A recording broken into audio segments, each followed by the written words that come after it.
এই যে ভাইয়া যাবেন, আমার একটু তাড়া ছিল। হ্যাঁ ম্যাডাম যাবো, আপনি কই দেবেন? ও, আপনি তো খাচ্ছিলেন। আচ্ছা সমস্যা নাই, আপনি আগে খাওয়া শেষ করেন তারপর আমি যাব। আরে সমস্যা নাই, আমি রিক্সাওয়ালা মানুষ, আমার সময়ের কি দাম আছে নাকি? আপনি চলেন, আপনার আগে দিই, তারপর আমি খাবো। আরে ভাইয়া বুঝলাম সময়ের দাম আছে, কিন্তু আপনার খেতে তো আর বেশি টাইম লাগবে না, 5 মিনিটের মতোই লাগবে। আমি 5 মিনিট দাঁড়াতে পারবো, আমার কোনো সমস্যা হবে না। আপনি আগে খাওয়া শেষ করেন তারপর যাব। সমস্যা নাই, আমরা গরিব মানুষ, এত ক্ষুধাও লাগে নাই। খাউনটা পরে খাউন দেবো, আপনার আগে আগে দিই, তারপর নিরিবিলি বয়ে খামো। ওঠেন। বাহ, আপনি তো অনেক ভালো মানুষ, অসাধারণ একজন মানুষ। আমি ভালো মানুষ দেখি তো রিক্সা চালাই। ওঠেন ওঠেন। মজার মানুষও বটে, চলেন।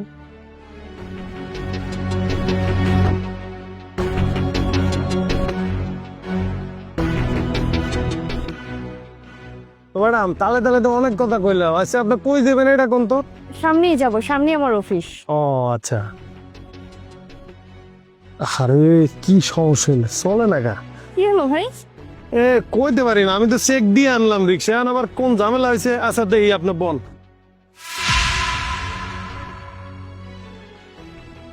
আচ্ছা ভাই, একটা কথা জিজ্ঞাসা করি। কি কথা কইবেন ম্যাডাম কোন?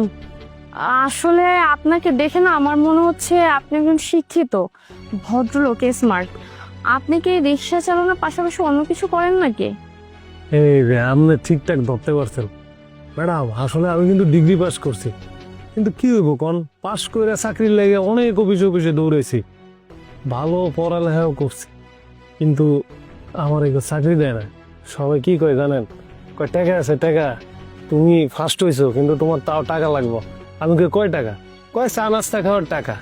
আমি 100 টাকা বাইর করে দিছি। তো স্যার এটা দিয়ে চাও খাইতে পারবেন, নাস্তাও খাইতে পারবেন। আরে ওইটাকে আরে বলো 100 টাকা না 10 লাখ টাকা লাগবো।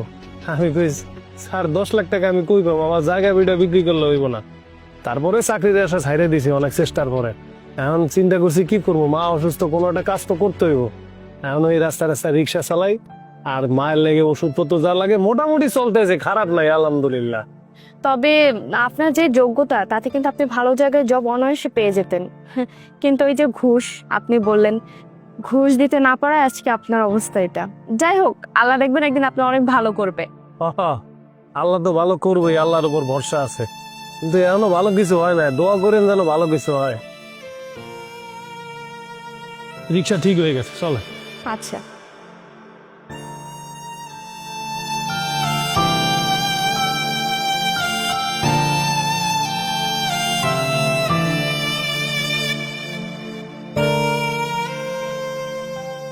এই যে আপনার টাকা। আচ্ছা ঠিক আছে। হ্যাঁ হ্যালো। আচ্ছা আমি তো ফাইলটা জমা করে দিয়েছি ম্যাডাম।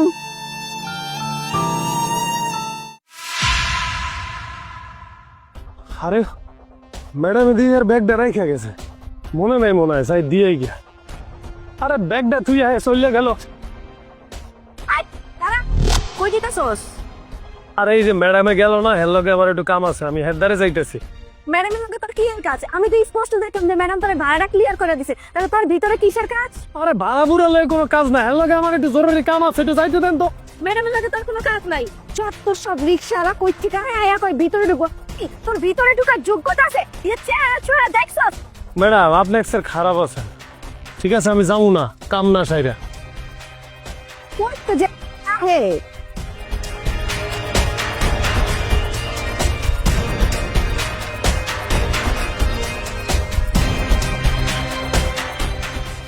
দারোয়ান ম্যাডামের অনেক দাপট আছে, ভাবটা লইলে কি আমার ঢুকতেই দিল না। যাও এটা ধর কাম। এই ব্যাগের মধ্যে আছে নাকি? কোনো দামই দিল না, ব্যাগটা হালাই গেল গিয়া। হায় হায়, এটার মধ্যে দিই লাখ লাখ টাকা। হ্যাঁ আচ্ছা ঠিক আছে, আমি তো আর এটা না দিয়ে যাইতে পারবো না। আজকে দরকার হইলে রিক্সা চালাবো না, এ নিয়ে আমি বয়ে থাকো যতক্ষণ ম্যাডাম না হয়।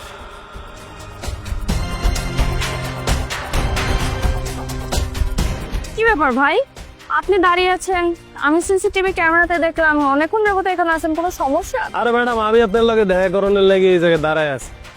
আমার সাথে কেন দেখা করবেন? আমি তো আপনার ভাড়া মিটিয়ে তারপর গেছি। আমি সিকিউরিটি গার্ডের চিল্লাচিল্লি শুনে অফিস থেকে বের হয়ে আসলাম। আরে আপনি তো ভাড়া আমারে দিয়ে গেছেন, এটা তো আমার মনে আছে। এটা না, আপনার একটা জিনিস এনে রাইখে গেছেন, এটা আপনারে দিমু কইরা। ওই দারোয়ান ম্যাডামের যে দাপট, এত আমারে ঢুকতেই দেয় না। এই যে দেন তো, এই ব্যাগটা আপনার না? ও মাই গড, এটা কোথায় পেলেন? আমি তো এটা খুঁজ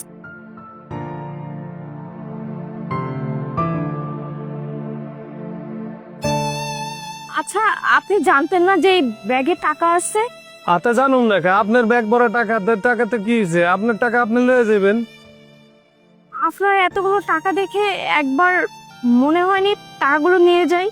আপনার তো আর্থিক অবস্থা ভালো না, আপনার মা অসুস্থ, আপনার মনে কিঞ্চিত পরিমাণ লোভ জাগেনি? আরে ম্যাডাম, এইটা কোনো কথা কইলেন? আপনার টাকা নিয়ে আমি খাইলে কি আমার লাভ হইব? শোনেন, মানুষের পাপের টাকা, অপরাধের টাকা, রাস্তায় পয়রা পাওয়ার টাকা, এটা যদি কেউ নিয়ে যায়, কোটি টাকা হইলেও বেশি দিন রাখতে পারবো না, কারণ এই টাকা এমনি নমনে শেষ হয়ে যাইব। ধরেন আমার জ্বর হইব, নাইলে আমার মায়ের রোগ হইব, হেডের পিছনে টাকাটা চলে যাইব।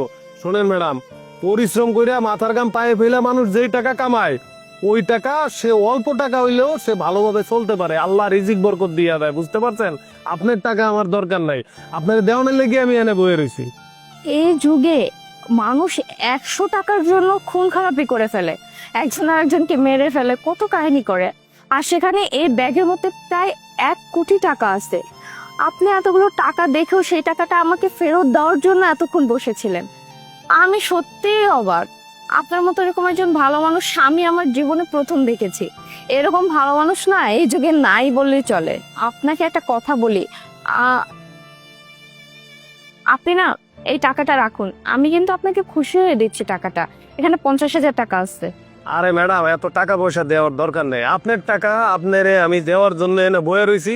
আপনি তো আমার ভাড়া দিচ্ছেন, আর টাকা টুকা দেওয়ার লাগবে না, আপনি যে কাজ করেন যান। ওই যে বল, মা অসুস্থ, আমার তখনই খারাপ লেগেছিল, কিন্তু আপনাকে কিছু বলিনি। আমার তো মা নেই, আমি এই টাকাটা দিচ্ছি আমার মায়ের চিকিৎসার জন্য, মানে আপনার মতো আমার মাই।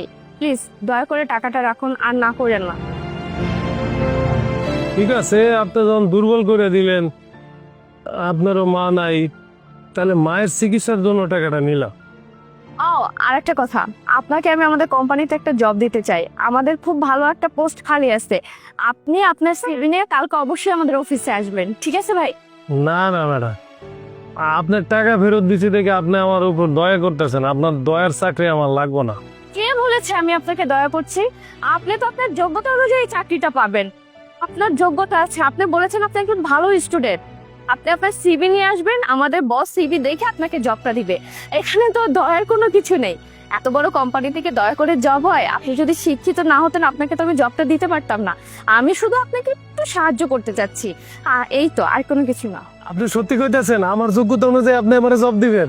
একদম সত্যি কথা ভাই, আপনি আপনার যোগ্যতাই পাবেন। আচ্ছা ঠিক আছে, তাহলে কালকে আমি ঠিকঠাক মতো সময় মতো আমার যত কাগজপাতি আছে সব লইয়া আপনার অফিসে যাবো। কিন্তু ওই যে ওই ম্যাডামরা একটু কয়ে যান, উনি কেমন মানে কেমন খসর, আমার ঢুকতেই দেয় না। হ্যাঁ কয়ে না, আমি যেন ঢুকতে পারি। ঠিক আছে, তাহলে সিভি নিয়ে কালকে আমার অফিসে দেখা হবে। আর আমি দারোয়ানকে বলে রাখবো আপনার সাথে চিল্লাচিল্লি করবে না। থাকে।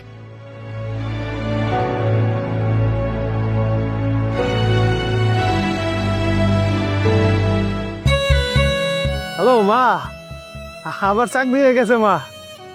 ওই যে এক ম্যাডাম টাকা ফেলাই গেছিল, আমি তার টাকার ব্যাগটা ফেরত দিছি, আমার চাকরি দিয়ে দিছে মা। এই তোমার চিকিৎসার লেগে 50,000 টাকাও দিছে, আমি তোমার চিকিৎসা করাবো মা। তুমি খেলে আমার লেগে দোয়া করো, আমি গ্রামে এখনই আইতাছি মা, এখনই আইতেছি।